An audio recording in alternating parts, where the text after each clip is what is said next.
Hi friends, সকাল থেকে খুব বৃষ্টি হচ্ছে, তো চলে এসেছি মায়াপুরে এসে কার পার্কিংয়ে দাঁড়িয়ে আছি। আমার পাশের গাড়িতে গান চলছে, আমি বলি না বলি মন যা ভাবে।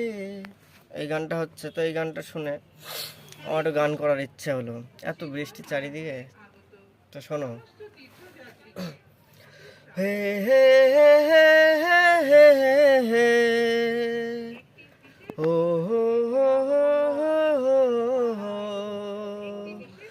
আহা হা হা হা।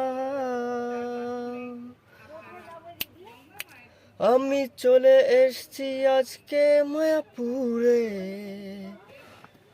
ইস্কন মন্দির ঘুরে দেখবো বলে। কি যে বৃষ্টি শুরু হয়েছে চারিদিকে, কোথাও ঘোরার উপায় তো নেই।